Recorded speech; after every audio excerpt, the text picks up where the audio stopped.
The battle for humanity's survival began as a whisper, a subtle warning carried on the wind, heard only by the few who dared to believe it. Deep in the heart of the Sol system, Earth's advanced sensors picked up an anomaly, an unprecedented fleet of ships entering the outer reaches of the system. At first, it was written off as a mere glitch, a miscalculation by an overworked AI or an error from a distant, forgotten satellite. But when the signal intensified, and the fleet drew closer, the truth was impossible to ignore. The United Earth Government, UEG, mobilized swiftly. Military commands went into overdrive, scrambling forces across the globe as experts in xenology and astrophysics debated the nature of the incoming threat. A deep sense of unease took root in the hearts of those who knew the truth. They were not alone in the galaxy, and the time for humanity's reckoning had arrived. The fleet was alien, there was no mistaking that, but nothing about it made sense. The ships did not resemble any known designs or patterns in the databases of intergalactic encounters. They were massive, angular, and gave off a faint hum, like a predator circling its prey. As they drew closer, Earth's communications went silent, interrupted by strange static and guttural sounds that defied translation. The UEG's first response was to try diplomacy. A fleet of human representatives was dispatched with an armada of warships, but the moment they left Earth's atmosphere, they were met with an overwhelming force, one that cut through their defenses like a knife through paper. The ambassadors returned with nothing but a broken message, a cryptic warning: "We are the Ascendant Coalition. Surrender or be eradicated." Panic spread. The entire world felt the weight of that message, the crushing reality that humanity, for all its accomplishments, stood on the edge of oblivion. The first attacks came swiftly, a salvo of energy blasts that scorched the atmosphere. Massive ships, capable of withstanding the heat of a star, descended on Earth, each one a dark silhouette against the dying light of the sun. The ground shook as massive gravitational waves rippled across the planet, bringing chaos in their wake. Governments fell into disarray, and cities were swallowed whole by the oncoming storm. Nothing could stand against the relentless might of the Ascendant Coalition. But despite the initial devastation, humanity refused to bend. It was not the might of their weapons or the technology they possessed that gave them strength, it was something far more primal. A tenacity to survive, an unwavering belief that their species would not go quietly into the dark. As the warships of the Ascendant Coalition loomed above Earth, their leaders made one critical error: they underestimated humanity's resilience. The Ascendants had fought countless civilizations, wiping out those that resisted without so much as a second thought. But Earth had something the other worlds did not, a deep, raw fury at being pushed into a corner. The world's remaining leaders, scientists, generals, politicians, and even civilians, gathered in the ruins of the once grand capital cities. Together, they began to formulate a plan: humanity would stand alone. The idea of surrender was rejected outright. The Ascendants had no idea what they were about to face. The first wave of human resistance took to the skies, each soldier a part of a global effort that melded technology with the indomitable human spirit. They mounted fighters made of scavenged tech, some old models, some rebuilt with hastily re-engineered parts, and others crafted by ingenious minds who refused to accept defeat. They didn't have the luxury of waiting for a miracle, they had to fight now, with everything they had. In space, the remnants of Earth's fleet mobilized. Ships once designed for exploration now became weapons of war. The Ascendant fleet, sensing the humans' refusal to yield, tightened their formation, preparing to obliterate Earth in one final, devastating strike. But they had not accounted for one thing: the refusal to yield. Earth had withstood every invasion in its history, from the depths of ancient wars to the pressures of a rapidly changing world. It had come to this, the battle for humanity's survival. The Ascendants might have been warriors who had conquered countless planets, but they were facing something they had never encountered before: the unrelenting will of humanity. As Earth's cities burned and the skies darkened with the wreckage of battle, humanity looked to the stars, not in fear, but in defiance. This was their home. And they would not fall without a fight. The battle of Sol had begun. The day Earth stood alone against the stars, and refused to fall, was upon them. As the Ascendant Coalition's fleet moved to the heart of the Sol system, Earth braced for its darkest hour. The planet was a battlefield, its once thriving cities now reduced to craters and ruins, the echoes of human resilience reverberating in the air. Yet even in the face of total annihilation, humanity's spirit remained unbroken. The world had been ravaged, but there was still hope, the hope of a last stand. General Amelia Carter, leader of the United Earth military, stood at the helm of the newly reconstructed flagship U.S. Valkyrie, staring at the shattered moon in the distance. Her face, streaked with dirt and blood, was resolute. The chaos of the war had hardened her, as it had the rest of humanity. In every sector, there was no time for mourning, only action. "We don't have the firepower to match them ship for ship," Amelia said, her voice steady, betraying none of the fear that lingered deep within. "But we have something they don't." She turned to face the council of military leaders gathered around her. "We have each other. We have our will. And we have the tech from the tech black market to pull this off." Her plan was risky. It was desperate. But it was the only option left. The Ascendant Coalition had only one known weakness, its overconfidence. They believed Earth was nothing more than a primitive, dying world, ripe for plundering and conquest. Humanity would make them regret underestimating it.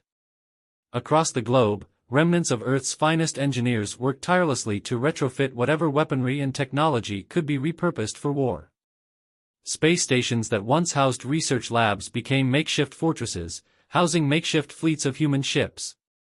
Reconstructed fighter jets, now more lethal than ever, took to the sky with newfound urgency, piloted by men and women who had never thought of themselves as soldiers but now stood as the last hope for Earth's survival. Meanwhile, the Ascendant fleet loomed like a dark star in the night sky, its enormous ships casting shadows across the planet. As the Earth's forces gathered their remaining strength, a silence hung over the battlefield, an unsettling calm before the storm. Amelia knew the coming battle would not be won through brute force alone. The Ascendants had the upper hand in technology, weapons, and numbers. But they lacked the very thing that made humanity so dangerous, the ability to adapt and innovate under pressure. That, she believed, was the key to their survival. Humanity's counterattack came not in a direct confrontation but in a calculated strike at the heart of the Ascendant Armada.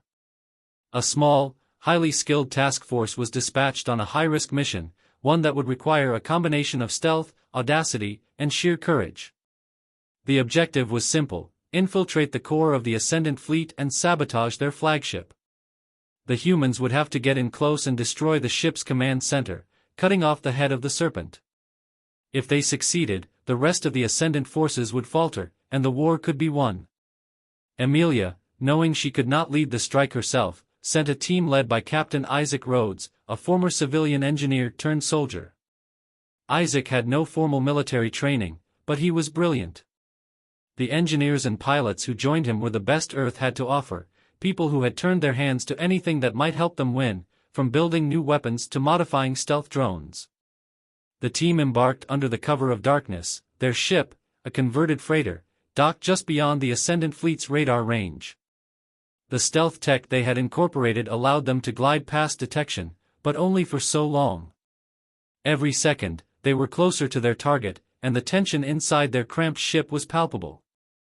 Isaac stared at the screen, eyes narrowed. "Once we board, we have no room for error. We take down the central command. No second chances." His team nodded in silent agreement. Each of them had lost something in this war: family, homes, their way of life. They were no longer civilians.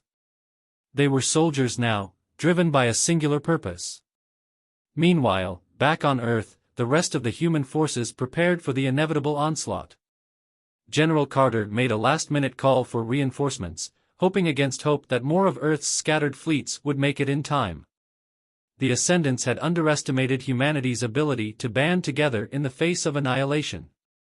The fighters on the ground, on the seas, and in space had no illusions about the cost of their resistance. They fought not just for survival, but for the future of their world. On the Ascendant flagship, the alien commanders grew more impatient.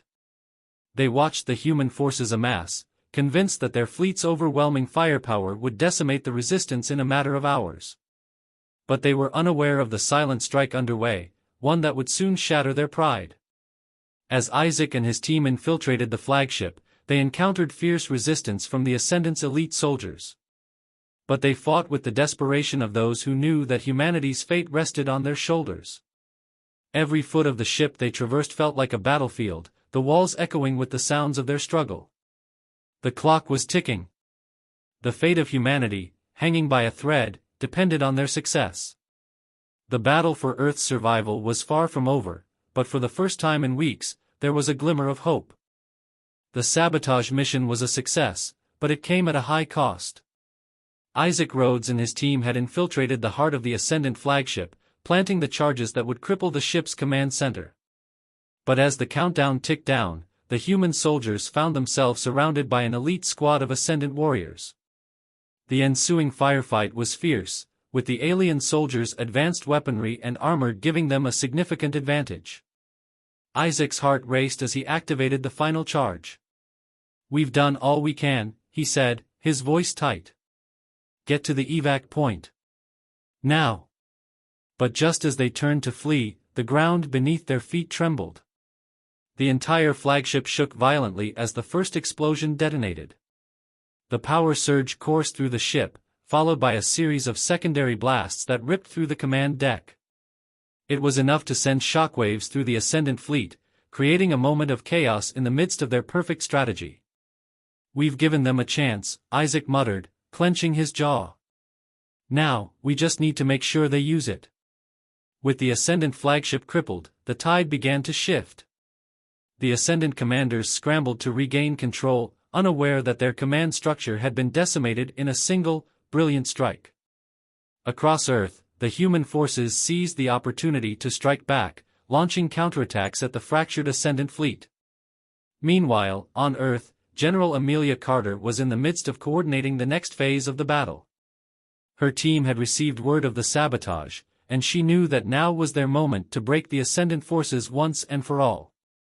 "Everything depends on this next assault," she said, her voice steady despite the tension. "We can't let them regroup." The remaining human fleet, bolstered by their newly forged alliances with independent resistance groups and ragtag militaries from across the globe, prepared to launch a final offensive. With the Ascendant flagship out of commission and their command structure in disarray, the humans could finally fight on equal terms. General Carter had one more secret weapon, something that had been in development for years, a last-ditch effort that she'd hoped would never be needed, the Spear of Soul. A massive, experimental weapon that combined the best of humanity's technology with some of the most advanced alien tech that had been salvaged during earlier skirmishes. The Spear of Soul was a planet-destroying weapon, but it was designed not to annihilate humanity's world, but to target enemy fleets with such precision and force that the Ascendants would have no choice but to retreat. As the human forces prepared for their counteroffensive, a new wave of rebellion surged across Earth. The last remnants of the Ascendant fleet still hovered above, their ships black and imposing. However, the fight was no longer just in the skies. A global resistance movement had taken shape. Civilians, once uninvolved in the war, were now fighting on every front, ranging from urban guerrilla tactics to long-range sniper operations in the desolate wilderness. The insurgency was proving far more organized than the Ascendants had anticipated. People everywhere were taking up arms, creating improvised weapons, and forming local militias. Earth had transformed into a living war machine, each person playing a part, no matter how small. Even the oppressed nations of Earth, long thought weak or divided, had united under a common cause. Back on the battlefield, the Ascendant forces were losing cohesion. Their technology, once seemingly invincible, was now beginning to fail them. Human ingenuity was turning the tide. And as every new resistance cell took a stand, the Ascendants started to realize that humanity's greatest weapon wasn't its advanced tech or its military, it was its unity, its will to fight, and its belief in freedom. Captain Isaac Rhodes, back aboard the U.E.S. Valkyrie, watched as the rebels in space and on Earth fought valiantly, holding their ground. The sabotage of the Ascendant flagship had caused a ripple effect throughout their command structure. Other planets in the Ascendant Coalition, alien races once subjugated by the Coalition's rule, had begun to rally behind humanity's cause, eager to break free from the yoke of oppression. Isaac spoke to his team as they prepped for their next move. "We're not just fighting for Earth anymore. We're fighting for every world they've ever conquered." The Ascendant's arrogance had been their undoing. For centuries, they had swept through the galaxy, conquering world after world, dismantling civilizations without mercy. But in underestimating humanity, they had awakened a force they couldn't comprehend. It wasn't just the weaponry or the tech that would bring them to their knees, it was the heart and soul of humanity. Back on Earth, General Carter launched the first wave of the counteroffensive, sending Earth's fleet into the heart of the Ascendant Armada. The battle would not be easy, but for the first time in this war, humanity stood a chance. The Ascendant fleet, disoriented and fractured, faced a ferocious counterstrike. A wave of fighters, propelled by sheer will and the spirit of rebellion, cut through the chaos of the stars. The spear of soul loomed in the distance, poised to strike when the time was right. The battle was far from over, but Earth was no longer alone in this war. Their defiance had sparked a rebellion that spanned the stars. The Ascendants had underestimated the power of the human spirit, and now, that spirit would tear through the galaxy and bring them to their knees. The human resistance had become more than just a military force, it had evolved into a symbol of defiance, a spark of hope that ignited across the galaxy.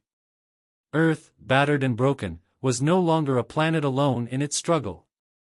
The Ascendant Coalition, once thought to be an unstoppable force, now found itself embroiled in an unexpected war, a war it had not prepared for. General Amelia Carter stood at the heart of the U.E.S. Valkyrie, her hands steady on the tactical controls as the ship soared toward the remaining Ascendant forces. In her mind, she ran through the plan one last time. The Spear of Soul was their most powerful weapon, but it had to be used at precisely the right moment. The Ascendants, reeling from the sabotage and the mounting resistance, were now scattered and vulnerable. She had to strike fast, before they had the chance to regroup. "Report, Commander," she ordered, her voice calm but commanding. "Admiral," said Commander Rios, her tactical officer, his face illuminated by the dim blue glow of his console.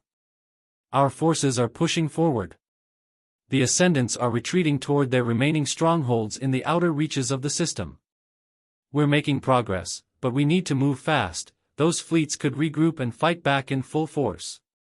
Amelia nodded grimly. The Ascendants' hubris had led them to underestimate humanity's resolve, but they were not to be taken lightly.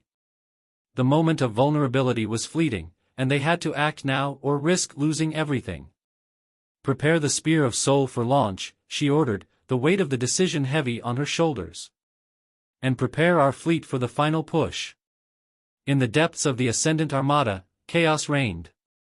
The explosion that had crippled their flagship had been a devastating blow. Their once organized fleet was now scattered and in disarray. Communications were down, commanders were dead or missing, and without their central command structure, the Ascendants struggled to maintain any semblance of control. The alien leaders, once confident of their impending victory, were now scrambling to rally their forces. They had underestimated humanity's ability to organize, to innovate, and to fight back. The Ascendant forces were not accustomed to prolonged conflict. They were conquerors, not survivors. And yet, even as they floundered, a new leader emerged from the chaos, an imposing figure known as the Ascendant Warlord. He was a brutal tactician, feared across the galaxy for his merciless approach to warfare. His reputation had been built on quick, overwhelming victories, and now, facing a resistance unlike any he had encountered, he was determined to crush humanity once and for all. In the heart of the Ascendant flagship's remnants, the warlord issued his orders. "Rally the remaining fleet. We make our stand at the edge of the system. It's time to show these humans the true meaning of power." The Ascendant warlord had never faced an enemy like humanity before, and his arrogance was about to cost him dearly. While he focused on preparing his forces for a final confrontation, the humans had already begun their assault.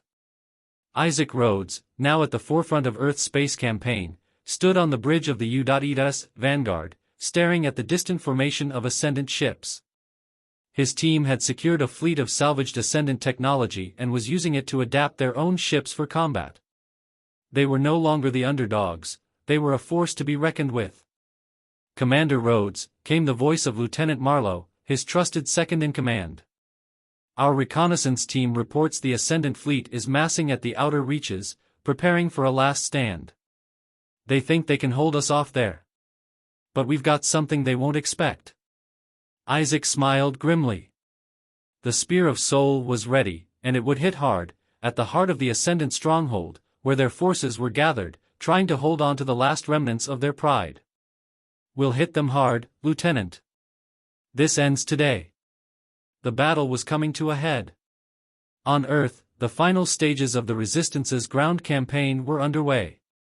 Soldiers, insurgents, and civilians fought side by side, tearing through the last pockets of Ascendant occupation. Cities that had once been burning ruins were now being reclaimed, their streets echoing with the sound of triumph. Every victory on the ground fueled the hope that they could win this war, that Earth would rise again. Back in space, the human fleet surged toward the Ascendant stronghold. The Spear of Soul was locked into its firing chamber, ready to launch. Earth's ships were arrayed behind it, a united force forged from the ashes of their world's devastation. The Ascendants, for all their might, had one fatal flaw: they didn't understand what they were facing. They didn't understand the power of a people who would fight for their freedom, no matter the cost. General Carter stood at the helm of the Valkyrie, watching the stars stretch before them. "This is it," she said quietly. "This is the moment." The Spear of Soul launched. The weapon screamed through the void, a brilliant beam of energy that tore through the Ascendant fleet with precision and speed. The blast was so intense, so concentrated, that the Ascendant ships barely had time to react before they were annihilated in the explosion. The Spear of Soul had found its mark, and with it, the Ascendant fleet's backbone was shattered. The human fleet pressed forward, now fully emboldened. The Ascendant warlord, realizing the fight was lost, attempted to retreat, but it was too late. The humans had already won. The remaining Ascendant forces, broken and scattered, were no match for the unified might of humanity. As the last Ascendant ship fell from the sky, the Resistance cheered. Earth had withstood the test. Humanity had fought back, and the stars, once distant and cold, were now theirs to reclaim. The battle of soul was over. And humanity had emerged victorious. The victory at Soul was only the beginning. While humanity had dealt a decisive blow to the Ascendant coalition, the true cost of the war was beginning to unfold. The remnants of the Ascendant fleet lay in ruins, scattered like broken bones across the galaxy. But with the defeat of their military, the Ascendants did not simply fall into oblivion. Their ideology, their hunger for dominance, lived on, and the galaxies they had once subjugated now became a powder keg waiting to explode. On Earth, General Amelia Carter and the remnants of Earth's leadership gathered in a newly constructed war room, this one far grander than the battered command centers they had used during the war. Their faces were lined with exhaustion, but the fire of determination still burned in their eyes. Earth had been saved, but the price of that salvation was high. "We've won the war," Carter began, addressing the Council of Generals, Engineers, and Politicians. But the Ascendants didn't just leave behind empty ships. They've spread their influence far and wide. The real battle now is to prevent their shadow from consuming what's left of the galaxy.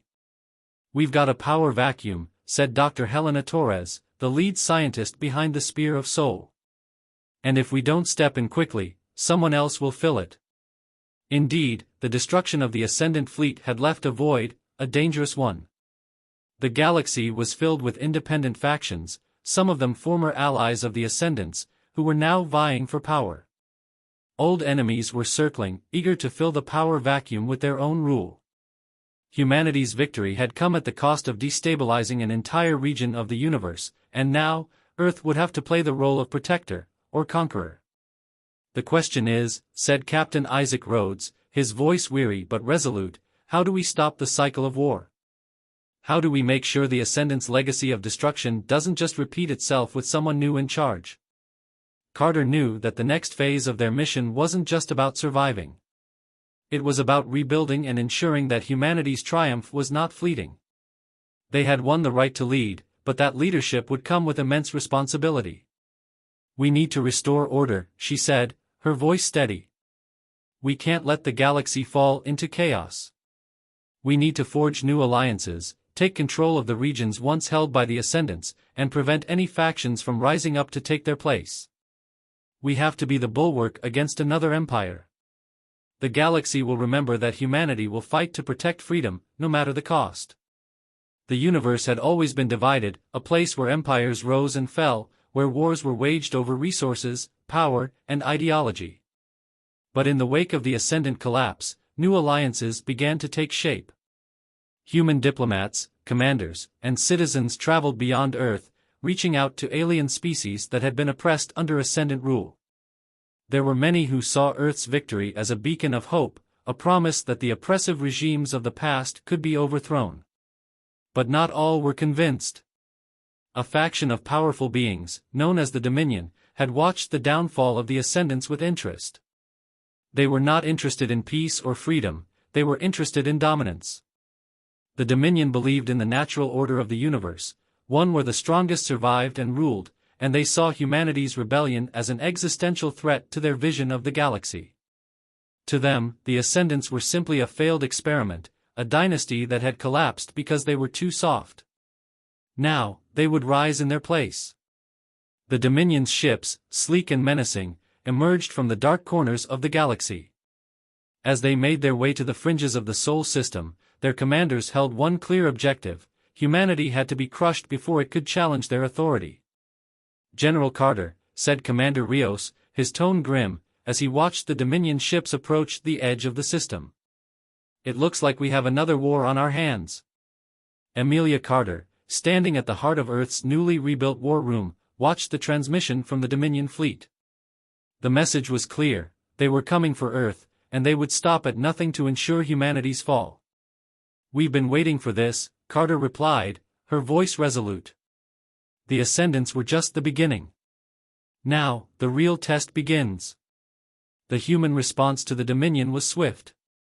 Earth's forces, still recovering from the war against the Ascendants, were mobilized once again, but they were not alone.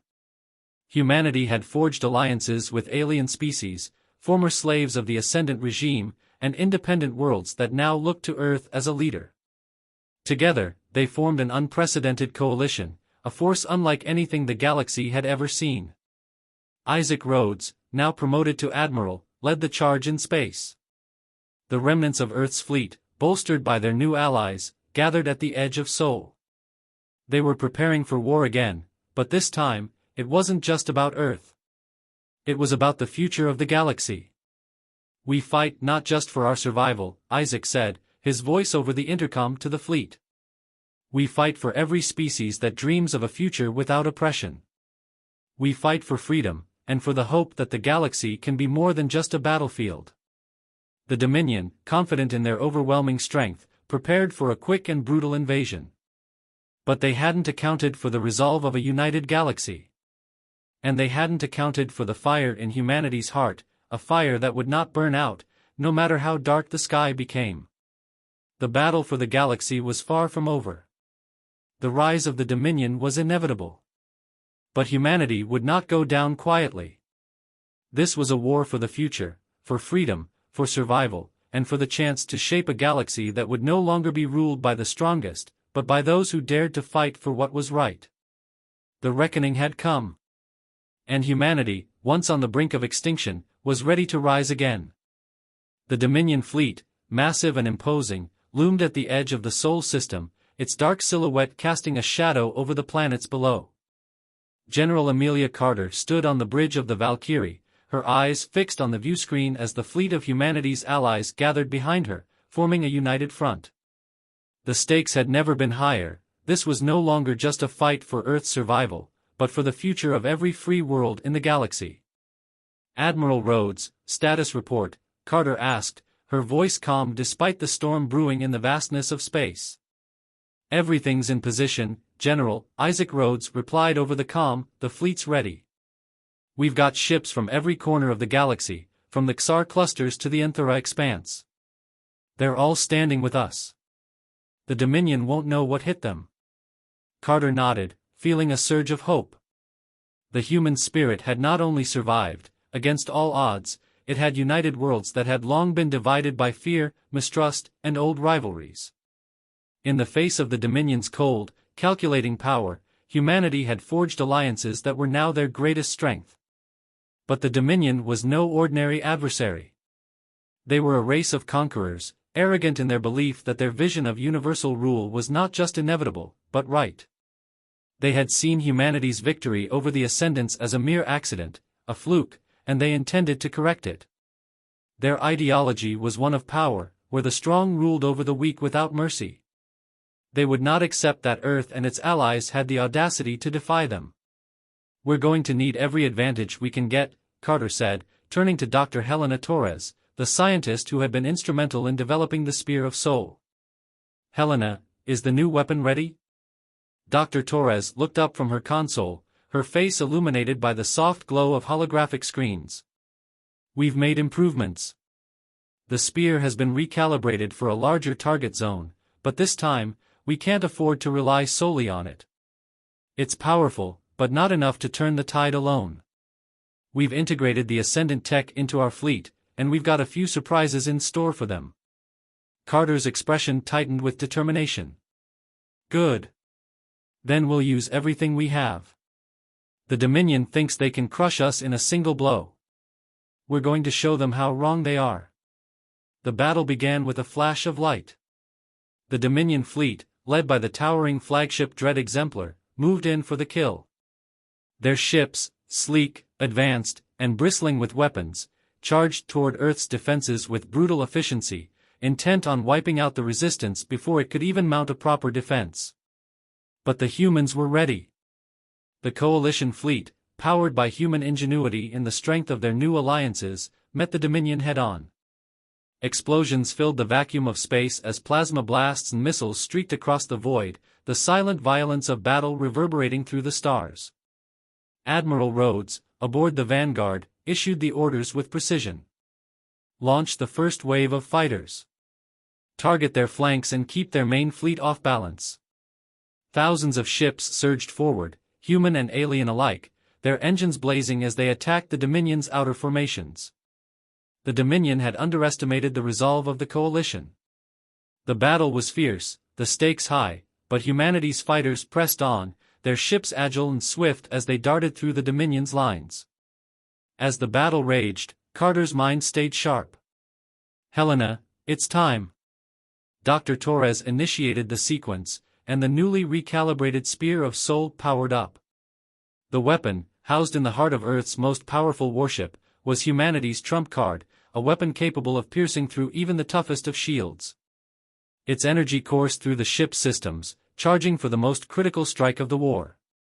Firing in 3, 2, 1. A blinding beam of concentrated energy shot out from the Valkyrie, slamming into the front of the Dread Exemplar. The flagship rocked, its shields flaring against the energy blast, but the force was too great.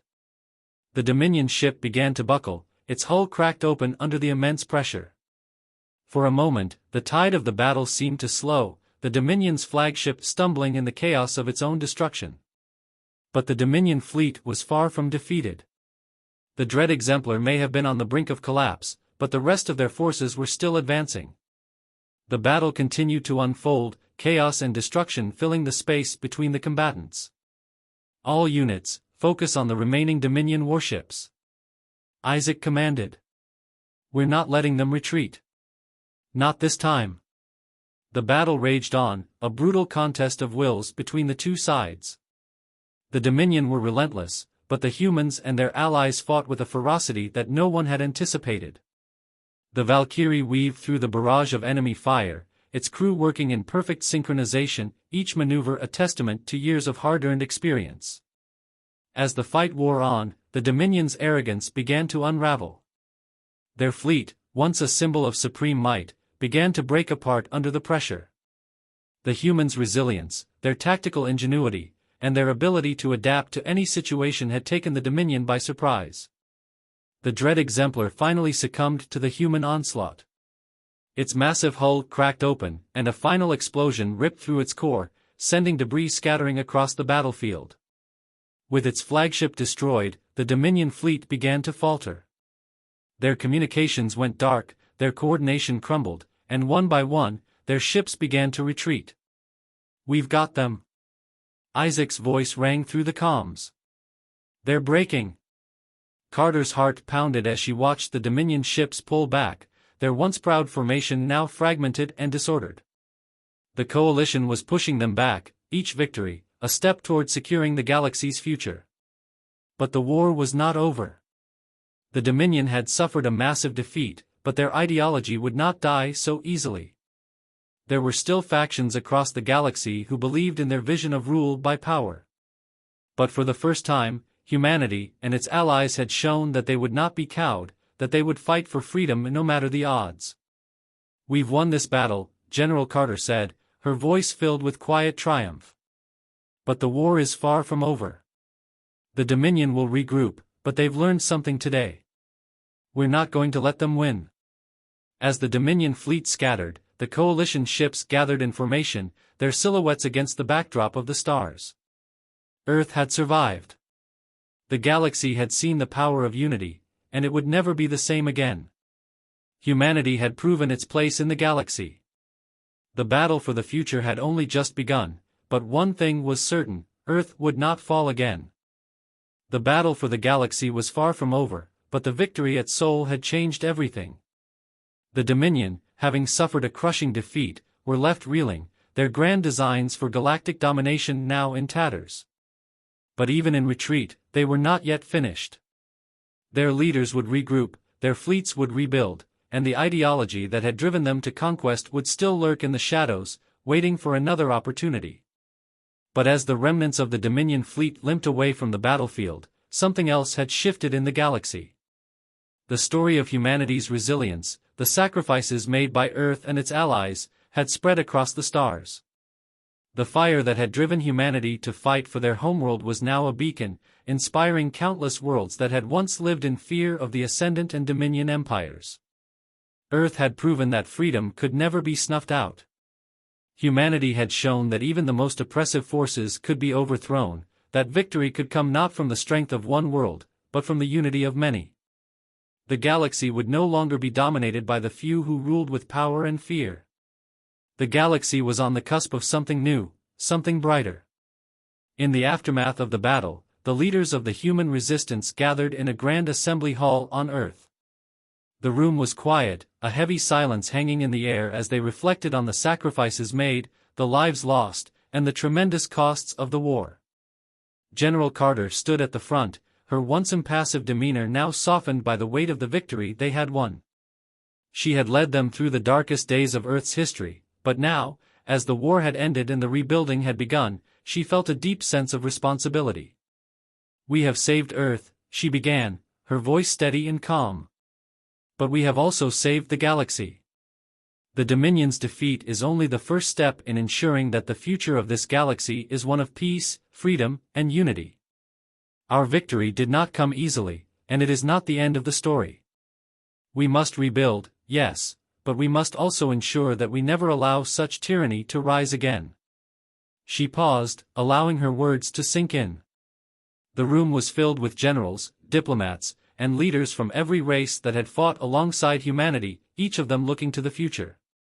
They had seen Earth's triumph, and now they were ready to build something new, a coalition of worlds that would stand together in peace.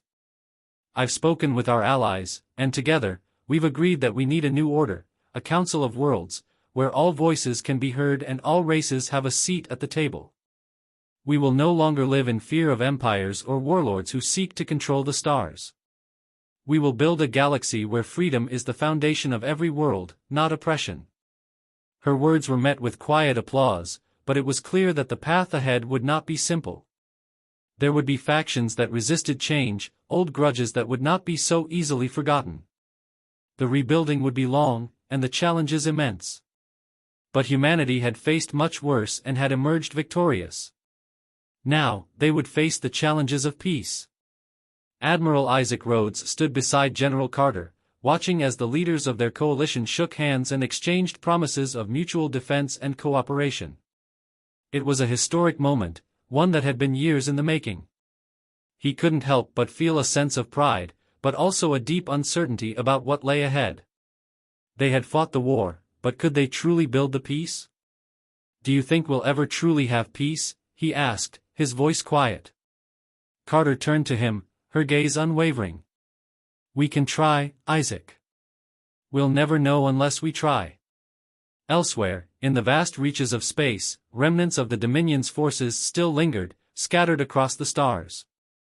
They were battered, broken, and scattered, but they were not completely vanquished.